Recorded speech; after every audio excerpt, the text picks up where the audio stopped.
învinsă, pentru că își face bine treaba. Așa și noi la ora 18, dacă am spus că începem, iată-ne deja în direct.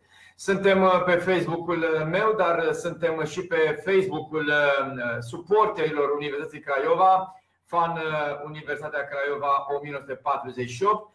Ca și săptămâna trecută, însă, suntem și pe pagina oficială de Facebook a Clubului Universitatea Craiova, respectiv FC Universitatea Craiova 1948.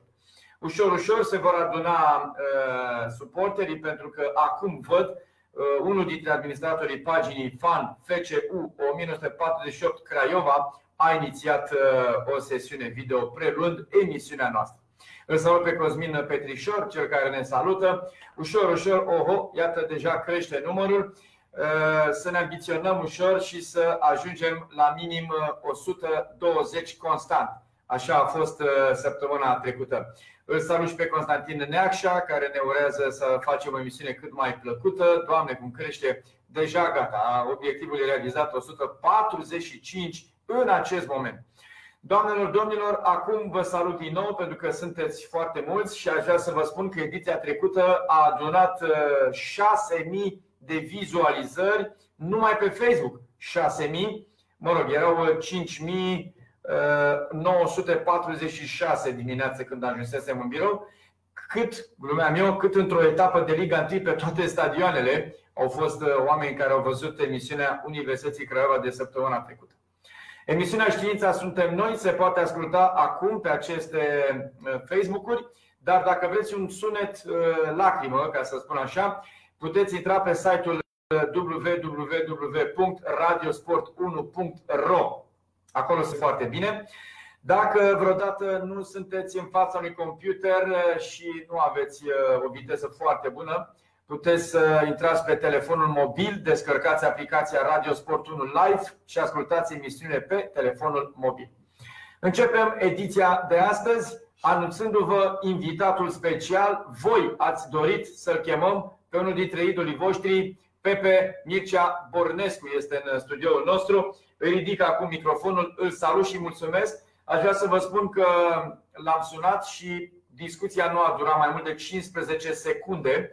L-am rugat pe Mircea Bornescu să vină în emisiunea Știința suntem noi, să vorbească despre Universitatea Craiova. Mi-a spus: Gabi, am văzut emisiunile, le urmăresc, sunt onorat să vin în emisiune să vorbesc pentru suporterii Craiovei. I-am mulțumit și am spus că o să stabilim ziua și ora ulterior. Deci 15 secunde a durat discuția pentru ca Mircea Bornescu să vină în studioul nostru. Te salut, Mircea, în numele tuturor celor care iubesc Universitatea Craiova, îți mulțumesc. Bună seara, Gabi, bună seara tuturor ascultătorilor și suporterilor universității. Da, e foarte frumos să faci asemenea emisiuni pentru suporteri. La noi în țară nu știu dacă există emisiuni de genul acesta. Nici cluburile mari, Steaua, Dinamo, Rapid nu au emisiuni. Echipe de Liga 1 nu au emisiuni și iată, echipa de Liga 3, adevărata Universitatea Craiova, are o emisiune a suporterilor. Mircea Bornescu aici în studioul nostru. Vreau să vă anunț că undeva la sfârșitul emisiunii, când vor mai rămâne 10 minute, o să-l sunăm pe antrenorul echipei, pe Eugen Trică. La această oră Toma iese de pe teren. În urmă cu câteva minute au terminat antrenamentul băieții noștri, băieții dumneavoastră mai ales, și Eugen Trică va sta de vorbă cu noi timp de 10 minute, undeva la 7 fără 10. Salutări, suntem pe felie, zice Cristian Ciorei. O să încerc să găsesc cât mai multe mesaje de ale dumneavoastră și vă anunț în aceste momente: respect Mircea Bornescu, spune Alexandru Podăriță. Este o posibilitate să vorbiți în direct cu Mircea Bornescu pe Facebook.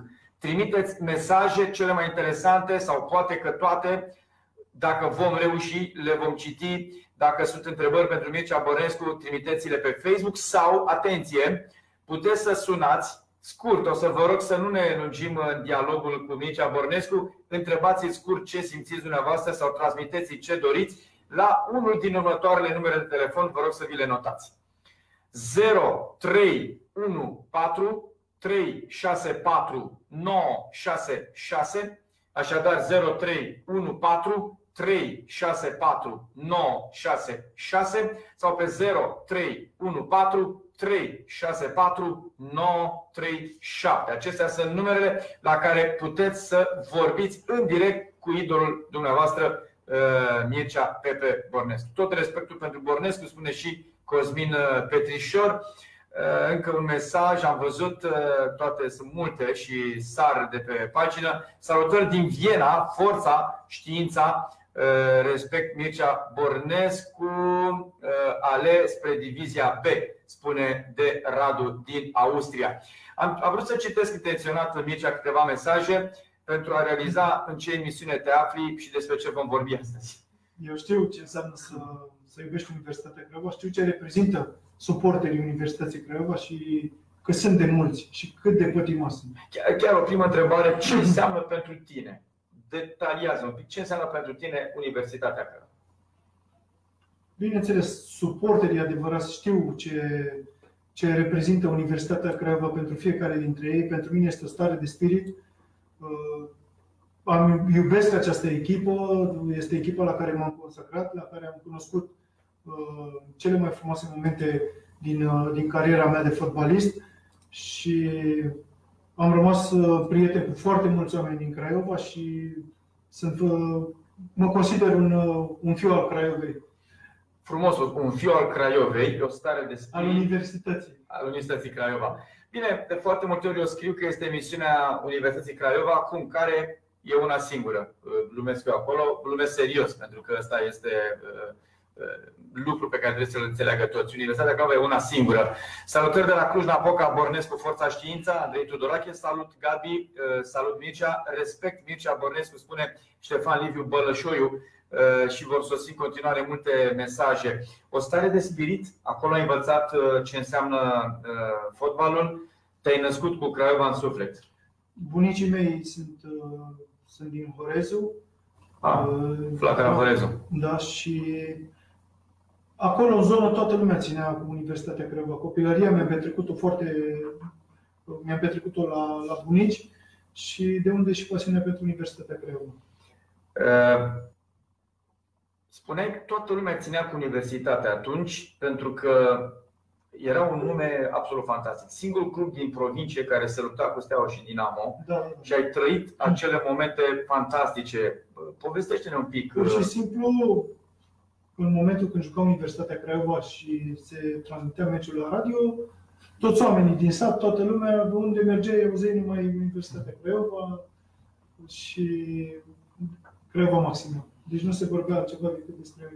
Și îți dai seama, fiind copil, am asimilat chestiile astea și mi-a rămas în suflet. A fost o bucurie foarte mare în momentul când am semnat cu Universitatea Craiova. Toți din familia mea s-au bucurat pentru mine și. Chiar cum e să stai la bunici, să trăiești cu Craiova în suflet și să devii fotbalist? Că sunt mulți care la 7-8 ani iubesc un club. Îl iubesc, dar nu toți se fac fotbaliști și foarte puțini ajung să semneze cu echipa. Povestește-ne, rememorează momentul când ai semnat cu Universitatea. Ce a semnat pentru tine? Cine te-a anunțat? Ce ai simțit atunci? Este o poveste mai lungă. În momentul când am semnat cu Universitatea Craiova, am avut o ofertă și de la Steaua București. Și mama, care pătimașe la maxim din Universitatea Craiova, mi-a spus că dacă nu se semnesc în Universitatea Craiova să nu mai vină acasă. Așa a spus mama? Da. Și, pentru că, totuși eram un copil și am sunat și eu acasă să întreb ce să faci. Am o ofertă de acolo, ce credeți că e mai bine? Tu unde erai în momentul când ai aflat? Erai în Craiova. Da. Ei erau la Corești. Ei erau în București. În București, ok. Și mi-a sunat părinții și mama mi-a zis că dacă nu ajung acasă, dacă nu semnesc cu Craiova, să nu mai ajung acasă. Bun, glumesc. Important este că am simțit dragostea suporterilor Universității Craiova, am simțit că Adrian Mitel vrea din tot sufletul să meargă acolo și nu am regretat niciodată. O să continuăm dialogul cu idolul dumneavoastră, cu Vali Bornescu. Dinu Bogdan, salută-l pe Mircea din partea mea. Dinu Bogdan, sponsorul, cum zic băieții, unul dintre liderii Galeriei Petrolul. Da, Mircea Bornescu, unul dintre prietenii mei. Culmea, eu ca stilist am cel mai bun prieten al meu de la Dinamo Ecranicul stadionului. Mă rog, nu cel mai bun de la Dinamo. Și la Petrolul chiar. Da. Am simțit extraordinar, o galerie incredibilă, niște băieți minunați. La fel, ne-au încurajat tot timpul și acolo este o stare de spirit. Mi se pare fantastică toată cariera ta. Ai jucat la echipe cu suporteri uluitori. Da. Rapid, Petrolul și mai ales Universitatea Craiova. Cluj, la fel, Cluj. Doamne, te-ai gândit așa ce traseu ai avut, ce soartă ai avut în viață? Și eu mi-am ales, probabil, am mai avut oferte și de la alte echipe, însă nu le-am luat în considerare pentru că mi-am dorit foarte mult să joc la echipe cu suporteri, la echipe de tradiție. Toată energia mea pozitivă mi-am luat-o în momentul când aveam suporteri în spate. A contat foarte mult pentru mine acest lucru. Te salut, respect Bornescu, ai rămas un leu adevărat. Salutat, spune de Radu, Cornel Dragonu, generația cu care am promovat. Sănătate, numai bine, vă doresc din tot sufletul, adevăratul susținător ai Craiovei, spune Ștefan Liviu Pălășoiu. Sunt foarte multe mesaje, am să încerc să le iau din prima de aici pentru că sosesc mai târziu pe celălalt computer. Foarte interesant ceea ce spune Mircea Bornescu. A avut variantă Steaua și a ales-o pe Craiova pentru mama lui. Pentru mama ta ai semnat cu Craiova. Și cum a fost? Pentru mama mea. Au fost mai multe aspecte care au contat, dar după ce ai semnat, cum a fost? Mama a semnat cu Craiova. Da, ce a semnat pentru părinții tăi, pentru bunicii tăi? Am discutat, ne-am strâns toți când am ajuns acasă și am ascultat imnul Craiovei, maică mi-a început să plângă de bucurie și... De bucurie rara, pur în parte. Da, și de atunci totul a decurs extraordinar pentru mine, pentru cariera mea, și pentru liniștea mea sufletească. Câți ani aveai când ai semnat cu Craiova? 23. 23. Și veneai de unde jucase și la Extensiv Craiova. La Extensiv Craiova. Da. Deci de la Extensiv, ăsta era traseul normal, de la Extensiv la Universitatea Craiova. Mai ții de primul meci? Da. Povestește. Primul meci în Liga 2 sau primul meci în Liga 3? Primul meci al tău în tricoul Universității Craiova. Primul meci al meu în tricoul Universității Craiova l-am jucat, ce mi-amintesc eu, pe Oblemenco, cred că împotriva celor de la Juventus București. În Mușel, unde am și câștigat 3-0 și țin minte că s-a jucat fără suporteri, că au fost suspendați suporterii la acel meci și au stat sus pe sala sporturilor și cântau de acolo. De acolo au văzut meciul. Deci ca să vedeți câtă pasiune și... Deci ai semnat pentru suporteri, dar primul meci a fost fără suporteri. Da. Atunci povestește în primul ce ai simțit. Ai debutat pe Oblemenco, nu? Ăla a fost primul meci în tricolul Craiovei, acasă, dar fără spectatori. Da. Un meci cu suporterii care realmente au fost a 12-lea jucători, sigur aproape toate, dar ți-a rămas așa în memorie un meci care te-a făcut să... Au fost mai multe meciuri, însă 2 meciuri mi-au rămas în suflet foarte, foarte mult și cred că suporterii au contribuit la acele victorii. Au fost victorii foarte importante în acea perioadă pentru noi. Victoria contra celor de la Dinamo 2-0, când a marcat Florin Costea și Mihai, și victoria împotriva celor de la CFR Cluj, când am câștigat 4-1. Wow! Da. Și CFR Cluj atunci era o echipă foarte puternică. Actualul antrenor al Universității, Eugen Trică, juca la CFR Cluj. Da, și am câștigat 4-1. Au fost 2 meciuri extraordinare, 2 meciuri în care suporterii au fost mai mult decât al 12-lea jucat. Intraseră parcă pe teren. Mă grăbesc să citesc și mesaje. Forța Știința spune Cristian Vali Guțu. Tot respectul pentru Mircea Bornescu, un băiat extraordinar. Am avut onoarea să-l cunosc la meciul de cupă cu Cluj. A făcut deplasarea cu noi în coloană, un băiat modest și respectuos. Ai mers în coloană cu suporterii, nu? La meciul de cupă cu Cluj, pe Ion Oblemenco. Chiar se face pe așa când stadionul Ion Oblemenco, Mircea Bornescu a debutat pe stadionul unde Universitatea nu are voie să joace, dacă poți să spui părerea ca om cetățean, ca om care a trăit în Craiova, în Horezu, la bunici, ca oltean. Cum să nu joace o echipă a orașului? Pentru că știți de ce zic asta? Pe mine mă revoltă. Aici pe Național Arena, orice echipă plătește joacă. Universitatea, dacă plătește, nu are voie. Da, este clar că se întâmplă ceva de nedescris acolo. Pentru mine este un lucru inacceptabil ca eu, dacă eu făceam parte din actuala echipă a Universității Craiova, să nu fiu lăsat să joc la mine acasă, în oraș. Unde o plătesc taxe cu care s-a făcut stadionul. Unde am jucat atâția ani, mi-am lăsat sângele pe teren și sudoarea și alți jucători uriași înaintea mea și să nu fi lăsat să jucăm acolo, în condițiile în care patronul Craiovei a spus clar că va plăti chiria un an de zile înainte. Da. Nu se poate așa ceva. Mi se pare revoltător pentru cetățenii Craiovei să accepte un primar care nu ia bani pentru comunitate, indiferent de unde. Eu cred că și Dinamo, dacă vrea să joace, da, ne dă bani, banii se duc să facem străzi, să facem școli. Pe cei care blochează accesul echipei în momentul de față pe acest stadion, i-aș întreba prin 2007, 2008, 2009, cu ce echipă țineau?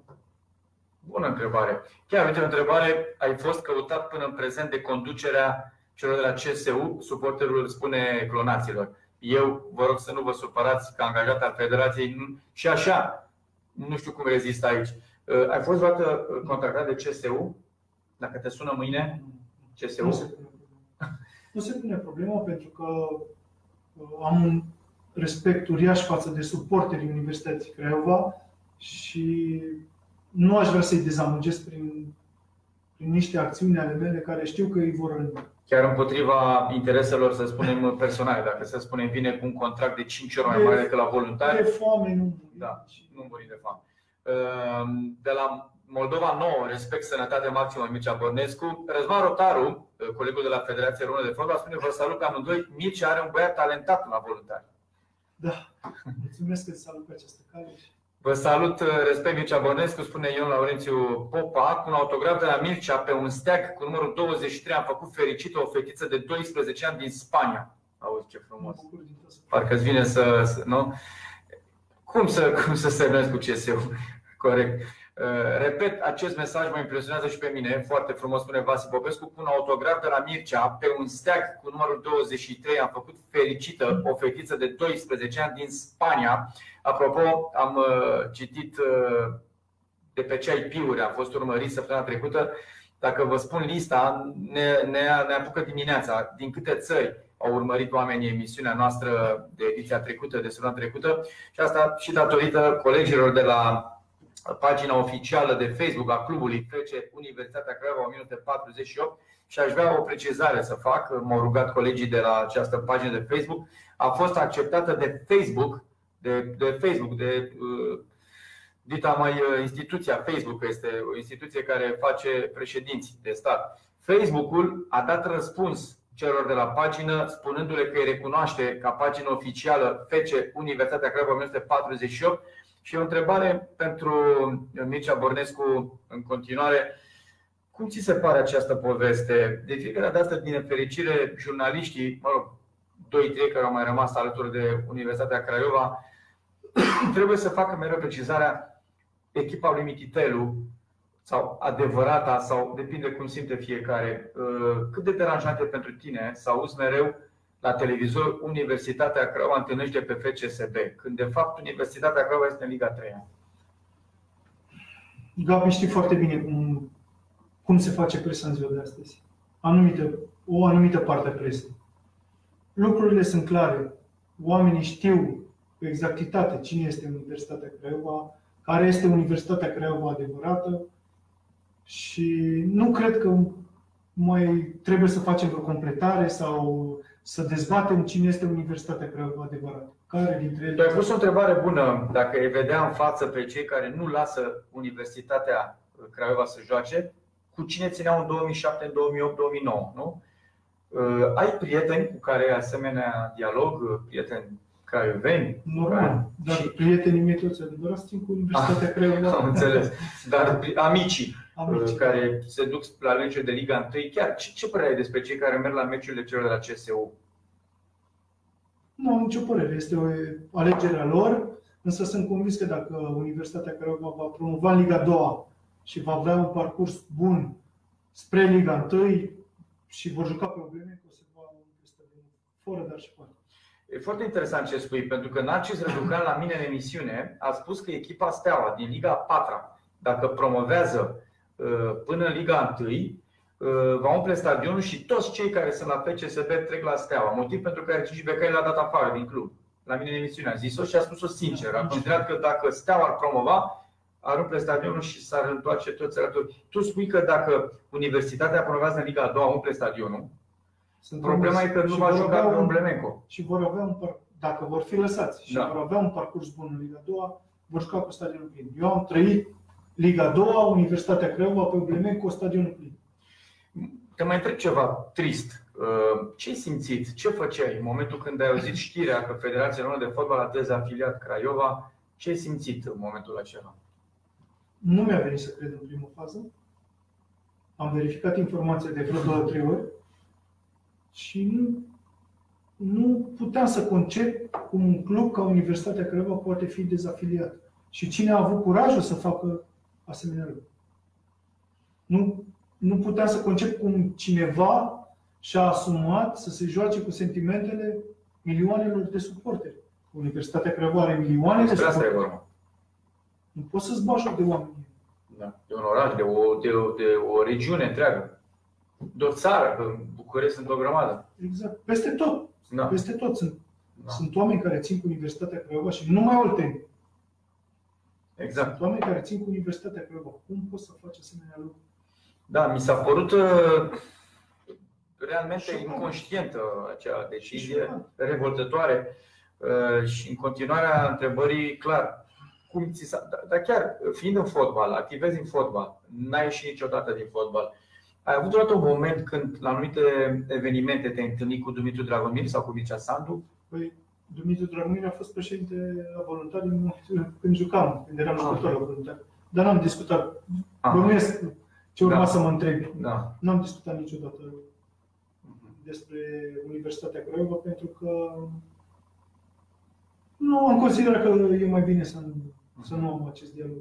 Ce îi spune lui Mircea Sandu, să zicem, care... Din informațiile mele, oamenii s-au supărat că m-am fotografiat de Dumitru Dragomir. Din informațiile mele, Mircea Sandu, de fapt, a fost cel care a instrumentat toată povestea dintr-o ambiție, un orgoliu, să-l facă de comandă pe Adrian Mititelu.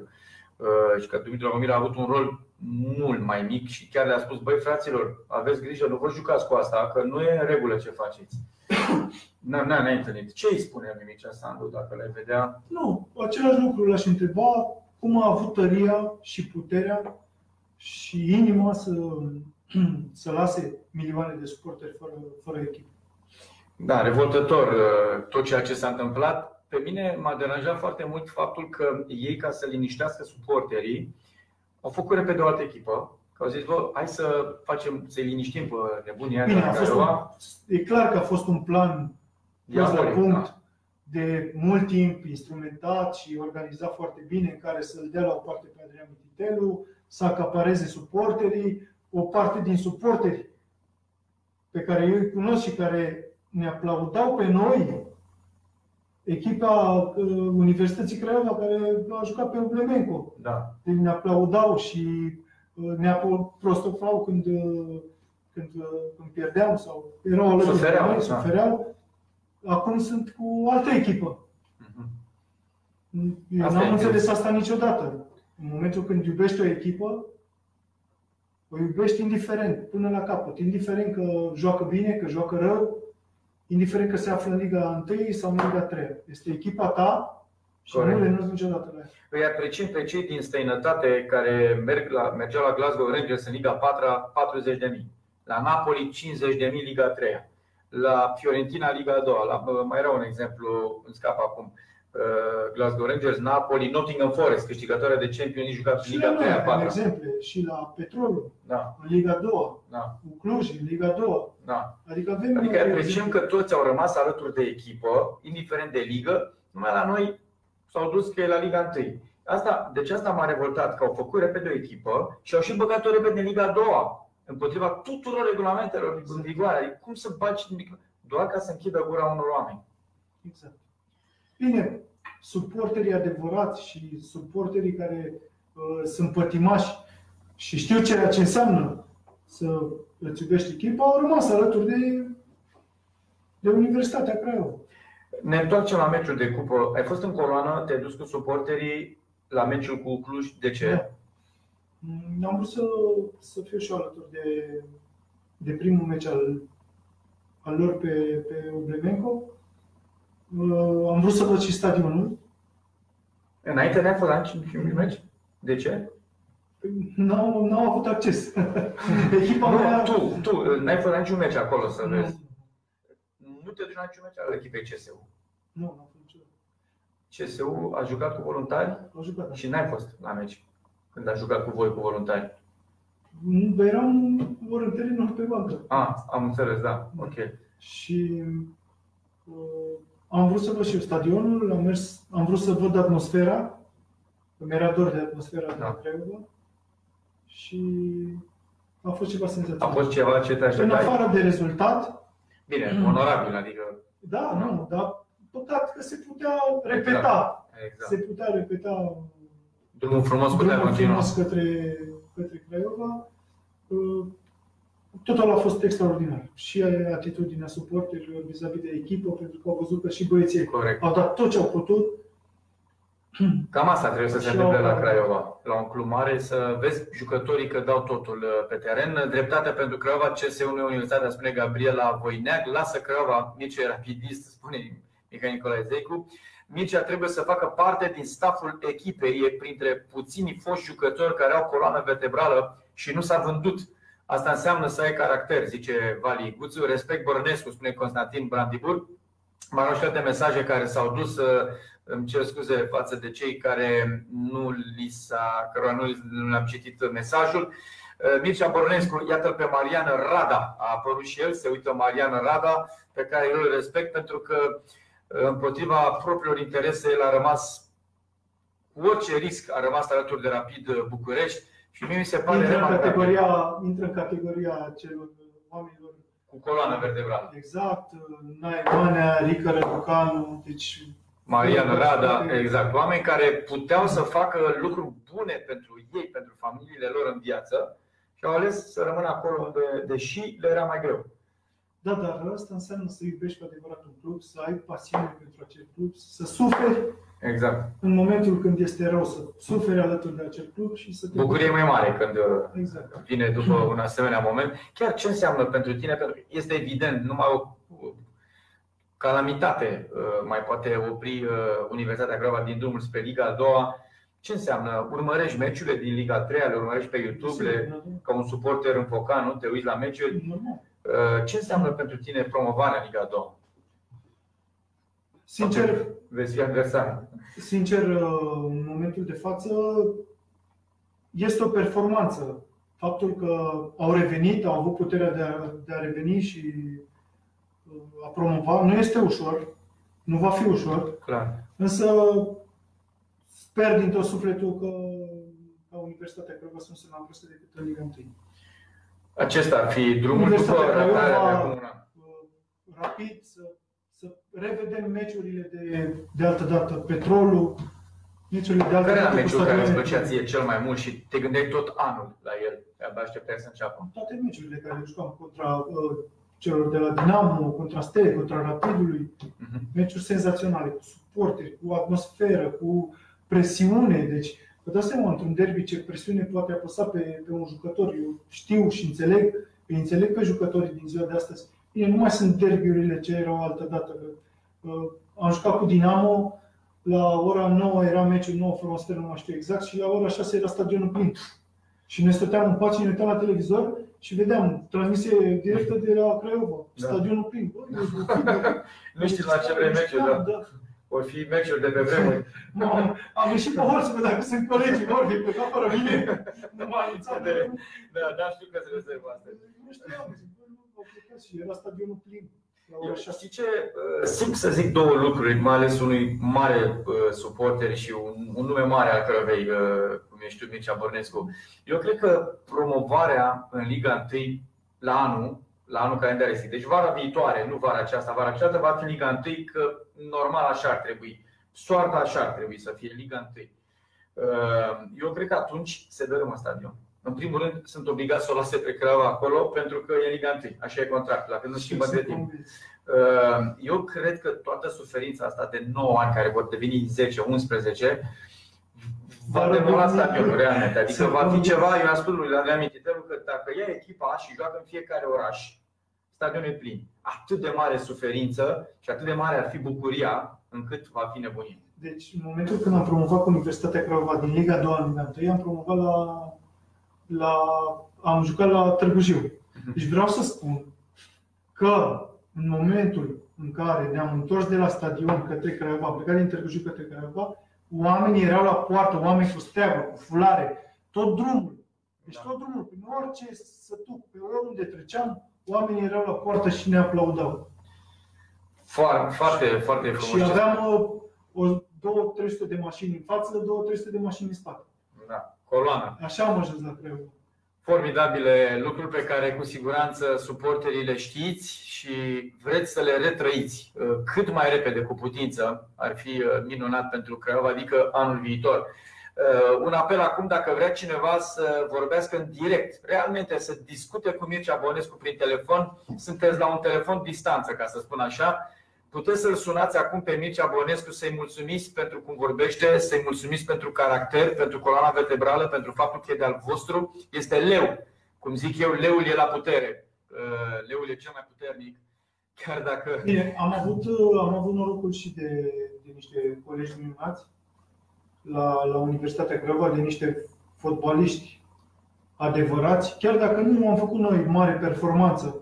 Însă, ca și echipă, consider că am pus plăcerea și iubirea suporterilor mai presus de performanță. Pentru că în momentul în care eram motivat și în momentul în care doream, puteam învinge pe oricine. Și acum simți că n-ai făcut degeaba. Exact. Când vezi mesajele, când te-ai dus la meci, probabil oamenii te aclamau. Bine, eu asta, cum am spus mai devreme, pe mine asta m-a hrănit, asta mi-a dat putere. Suporterii în spatele meu, când îi simțeam cum cântă și simțeam cum la goluri eu ajungeam înaintea tuturor pe garduri, eram pe garduri între ei. Așa a fost felul meu. N-am fost nici cel mai bun portar și nici cel mai talentat. Însă... Deci tu nu au respectat. Și când tragi linie, ai lăsat ceva. Într-adevăr, e remarcabil. Eu vorbeam mereu cu Jean Vlădoiu la Federație, la ce cluburi a jucat, și cu Adi Matei când făceam emisiuni. Adi Matei a jucat la toate cluburile din București, la toate. Acum stau să mă gândesc, Mircea Bonescu a jucat la cluburile cu cei mai frumoși suporteri din România. Să nu se supere steliștii mei. A jucat la Rapid, la Petrol, la Ocluj și la Craiova. Paradoxal, un stelist face o echipă despre Universitatea Craiova și o echipă cu... Și o fac cu mare pasiune. Abia aștept o întâlnire dintre Craiova și Rapid. Iubesc Craiova, respect Rapidul, spune Dana Olteanca. Salutări, respect leilor. Salutări lui Mircea, felicitări pentru emisiune, spune Ionuț Mitroi. Fănel Bobonete, respect Cornescu, zice Fănel Bobonete. Nu știu dacă are vreo legătură cu actorul Bobonete, care a trecut în partea altă, probabil pentru că vrea fotbal. La Craiova sunt foarte mulți care se duc acolo doar pentru că e Liga 1 și nu suportă probabil o umilință de a merge la Dăiești sau un fel de localități unde nici mașina nu pătrunde. Am văzut niște imagini la un meci unde a plouat la Dăiești, mi se pare, s-a jucat în Mocirlă, cum suporterii sub ploaie cântau non-stop, mi se pare. De aceea merită respect atât suporterii cât și jucătorii. Să vedem dacă e cineva pentru emisiune, să vedem, poate mă sună pe mine personal sau nu, ia să vedem de curiozitate. Alo? Alo, bună seara. Bună seara. Aș dori să vă salut, respect pentru tot ce faceți, respect Mircea Bonescu. Bună seara. Mulțumim. Deși dintre puținii care au jucat la Unica, știința a rămas alături. Și pentru asta merită respectat și el și toți cei care au rămas lângă echipă. Mulțumim mult de tot. Vă mulțumește Mircea, fiind prin telefon se aude mai greu, poate dacă ne auziți pe radio. Auziți și mesajul lui Mircea către dumneavoastră. Da, îl aud, l-am auzit și pe Mircea. Sperăm să ne vedem cât de curând în Liga 1. Da. Doamne ajută. Să dărâmă stadionul, cum am zis eu. Liga 1. Categoric. Va fi... Băiatul meu a fost la toate meciurile Liga 4, într-a treia puțin mai greu, dar când a văzut atmosfera de pe Oglemenco a venit acasă cu lacrimii noi. Câți ani are băiețelul nostru? 12. Să vă trăiască. Mulțumesc. Frumos. Să știți, vă spun și dumneavoastră cum vă numiți? Ion Laurențiu Popa. Domnul Popa, vreau să vă spun că perioada aceasta s-ar putea întoarce în favoarea dumneavoastră, a fanilor, a universității, a tuturor celor din jurul universității. Vor fi mult mai puternici. Exact. Cum nici nu vă imaginați ce se va întâmpla vara, nu asta cealaltă, pentru că vara aceasta deja se promovează Liga a doua. Nici nu vreau să-mi imaginez la ce meciuri veți merge în Liga a doua, pe la Timișoara, pe la cine știe ce, pe ce stadioane vor rămâne în Liga a doua. Se vor juca în Liga a doua la anul. Da, și pe urmă Liga 1, suferința aceasta se va întoarce în favoarea universității, după cum veți fi cei mai puternici suporteri și echipă. Cu siguranță. Bun, mulțumesc mult de telefon. Și eu vă mulțumesc. O seară frumoasă. Toate bune și dumneavoastră, dacă și ceilalți suporteri ai universității, dacă vreți să vorbiți scurt așa cu Mircea Bănescu, puteți face. N-am anunțat telefoanele. 0314 364 937, repet 0314 364 937 sau 0314 364 966. Poate nu ai fost cel mai bun portar al Craiovei, dar cu siguranță cel mai bătăios și inimos portar, leu adevărat. Un alt mesaj pentru Mircea Bănescu. Știința doar în Craiova. Ăla e clonat, zice Fănel Bobonete, despre Bobonete pe care știe lumea. Interesant ca Bobonete să spună despre Bobonete așa ceva. Vă rog să nu înjurați cealaltă echipă, arătați că sunteți caracter și nu vreau să mă introduceți, să îmi creați mie probleme și va trebui să șterg asemenea mesaje și nu vreau să o fac. Vă rog, lăsați-i pe ceilalți pentru că le ordonează cineva în viață pe toate. Stăm de vorbă cu Mircea Bănescu, la propunerea dumneavoastră. Mircea Bănescu aici în această emisiune. Vă mulțumesc tuturor pentru că facem o audiență colosală. Repet, 6.000 de oameni doar pe Facebook au urmărit emisiunea de săptămâna trecută.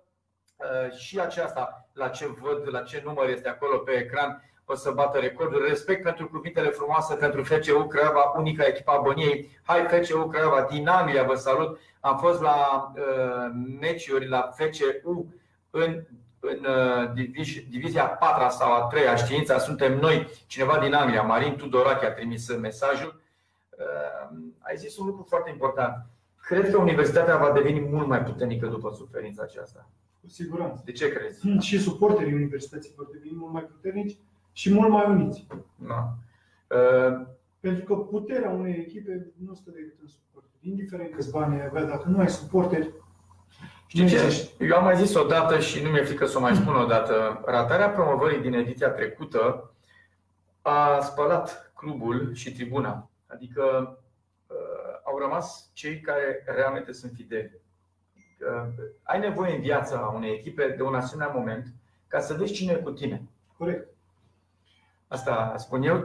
Și mai vreau să comentez un pic faptul că eu zic că Universitatea Craiova e un fapt unic în lume. Spuneam de Napoli, de Fiorentina. Napoli a trucat meciuri, Fiorentina a făcut blaturi, Glasgow Rangers a dat faliment. Dar Craiova n-a făcut nimic. Și a avut un patron inimos care s-a luat la ceartă cu toată lumea și nu a acceptat anumite compromisuri. Da, un patron venit din peluză, dintre suporteri, exact. Și oamenii unii n-au înțeles treaba asta. Deci, eu știu foarte clar, eu am avut oferte foarte avantajoase din punct de vedere financiar.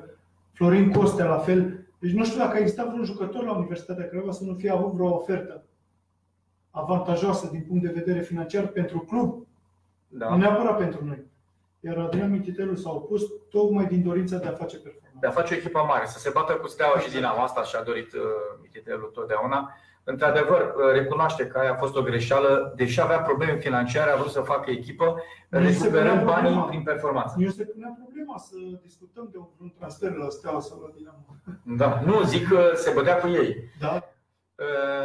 Craiova spre divizia B, Peruza Sud unică, mare om, mare caracter, toată stima Mircea Bănescu, unica știință este FCU, niciodată altă clonă, sunt mesajele suporterilor. Repet numerele, mi-aș dori dintre voi să-l sunați cineva pe Mircea Bănescu și pe telefonul fix, se aude foarte bine, 0314 364 937, 0314 364 966. Avem acolo un banner, știința suntem noi. Ilie Balaci. Ce înseamnă Ilie Balaci pentru Mircea Bănescu? Am avut onoarea să-l cunosc personal. Am avut onoarea să stau de vorbă cu el de foarte multe ori. Să-l cunosc ca om. Și Și pot spune că a făcut parte din, sau eu am făcut parte din familia lui și m-a adoptat. A fost la botezul băiețelului meu cel mare și am avut multe discuții pe teme fotbalistice și nu numai. A fost o perioadă și antrenorul echipei, dar una peste alta, în afara fotbalistului uriaș care a fost Ilie Balaci, vreau să scot în evidență omul uriaș care a fost Ilie Balaci. Nu știu cât l-au cunoscut mulți ca om, ca persoană, însă nu exista să aibă vreo problemă, ceva să nu te ajute. Da, Costică Ștefănescu. Da, același lucru pot spune și despre el. L-am avut și pe el antrenor o perioadă, un om foarte inteligent, un om de o ținută și un om respectat. Un diplomat putea să facă o carieră extraordinară în politică, în diplomație, exact, ministru de externe, ceva de genul acesta. Dar, din păcate, asta este viața. Craiova Maxima, te uitai la meciuri, a fost poate cea mai frumoasă perioadă, nu? Cine nu se uita? Era fotbalul romantic, atât cât am putut. Că am revăzut mai târziu, când am mai crescut, anumite secvențe din meciuri pe care nu le-am văzut live. Craiova Maxima, dacă vreau, în momentul de față, cred că aveau 12 titluri câștigate. Dacă ei vreau cu adevărat să câștige campionate la rând, câștigau. Și atunci ce să înțelegem? Ei jucau pentru suporteri? Jucau pentru suporteri și era perioada nu erau pragmatici. Nu, puneau mai mult accent pe fotbalul ăla romantic decât pe rezultate, pe ceea ce se cere în ziua de astăzi. Adică era plăcerea pentru suporteri. Exact. Cum zicea Florin Manea despre tatălui, ieri am văzut o emisiune la GSP, zicea că nu s-a dus la Steaua, a stat 6 luni, s-a întors, că nu-i plăceau militari în tribună, era ca la teatru, el vrea Rapid în Giulești, unde îi scanda lumea numele. Adică juca pentru suporteri. Decât să dea un gol cu poarta goală. Și acum preferau să aștepte adversarul să-l mai dribleze odată, chiar dacă îi luau minge sau ceva. Vrem Craiova fără, scuză-mă, se duce și până nu mai pot să citesc. Vrem Craiova fără CSU. Cât timp mai există caractere ca voi și suporterii ca noi, știința nu va muri. Frumos. Trebuie să jucăm în Liga a doua în Craiova, zice altcineva, Marian Ghiță. Mai devreme mesajul Daniel Bota frumos. Cât timp mai există caractere ca voi și suporteri ca noi, știința nu va muri. Adevărul că trăiește prin suporterii Universitatea Craiova în acest moment. Ilie Balaș pentru mine înseamnă fotbal, știință, magie. Fără Ilie eu nu iubeam nimic din toate acestea. De la Găiești susținem știința, zice Florin Popescu. Vreau să te întreb, suporterii, e clar ce înseamnă pentru tine suporterii Craiovei. Te întâlnești cu ei des? Ce-ți spun? Ce te impresionează cel mai mult la ei? Faptul că nu au uitat ceea ce am făcut pentru Universitatea Craiova, faptul că au rămas alături de această echipă și respectul pe care mi l-au acordat oriunde m-aș duce și m-aș întâlni cu ei. Ai avut o amintire așa cu suporterii Craiovei pe care le-o spui copiilor? Sau? Multe amintiri. La care? Foarte multe amintiri. La toate. Nu poți să-ți departajezi amintirile, pentru că fac parte din ființa ta. Cert este că am avut și momente când au venit vreo 2000 de suporteri pe la cantonament. Știu ei mai bine când au venit și am ieșit să discut cu ei. Tu erai cel care ieșea din partea echipei? Da, tot timpul. Tot timpul, pentru că sunt și acum, sunt convins. Cum îi linișteai după eșecuri? Că bănuiesc că după eșecuri veneau. Tot timpul, în momentul când ești sincer cu suporteri și le spui din suflet ceea ce consideri tu și ceea ce gândești. Țin minte că au venit după un meci în care a făcut 1-1 cu Buzău acasă, pe o ceață infernală. Au venit peste noi la cantonament. Foarte mulți. Și erau acolo cordoane de jandarmi. Am coborât și am vrut să ies. M-au blocat jandarmii. Nu, stați mă puțin, că ăștia sunt suporterii noștri, frații noștri. Și nu se întâmplă nimic. Următorul meci știu că jucam la Rapid. Dar n-ai apucat să te duci să vorbești? Bă, da, am mers. Am vorbit cu ei și le-am promis că mergem și o să câștigăm la Rapid. Să se liniștească și să fie alături de noi, să aibă încredere în noi. Și următorul meci am jucat la Rapid și am câștigat 3-0 în Giulești. Te-ai onorat promisiune. Da. Deși nu depindea doar de tine, dar măcar ați făcut tot ce ați putut. Exact. Cât timp mai există am citit. Pepe Bornescu, Oltean pur sânge, respect maxim Oltene, respect Gavisata, FCU, unire eternă, iubire eternă, zice Ion Tatiana Enache. Vreau să te întreb, de fapt vreau să mai remarc eu un lucru, dacă vrei să-l comentez. Mi-a rămas Universitatea Craiova și eu nu cred că în România a existat vreodată în istoria fotbalului românesc o echipă care mai avea 2 meciuri importante în finalul sezonului, meci cu Steaua și meci cu Rapid, dacă nu greșesc, în finala cupei. Dacă pierdea cu Steaua, juca în cupele europene. A preferat să câștige, onorant, a terminat campionatul și pe urmă a ratat calificarea. Deci împotriva interesului propriu a dat dovadă de un fair play pe care nu l-am putut regăsi în toată istoria fotbalului. Cum te simți ținând cu o asemenea echipă? Era Alestan cu antrenor, Crăciunescu președinte, a dat Ganea vreo 2. Știu, dar niciodată nu puteai să nu joci acel meci să-l câștigi cu Steaua. Pentru că pur și simplu nu mai puteai să intri în oraș. Am înțeles. Dar oamenii nu s-ar fi bucurat dacă o vedeau în cupele europene? Sunt convins că s-a bucurat mai mult. Au câștigat cu Steaua. Foarte, asta e, uite acum am venit acest gând. Cum e posibil o echipă în fotbalul românesc să facă așa ceva sportiv? De-aia iubesc pe Răzvan Lucescu. Răzvan Lucescu s-a dus cu Brașovul și a bătut la Dinamo 2-0. Când n-avea de ce? Da, ține de caracterul fiecărui om în parte, ține de caracterul, de structura echipei. Da. Pentru că niciun patron din lumea asta, cine spune că au făcut blaturi, că niciun patron din lumea asta nu va veni în vestiar să spună echipei dați-vă la o parte. Mai ales la Craiova. Corect. Da, mă corectează cineva, spune 2-2 a fost cu Rapid, n-a bătut. Mi se pare că trebuia să bată Rapidul ca să fie campioană. 2-2 a fost cu Rapid.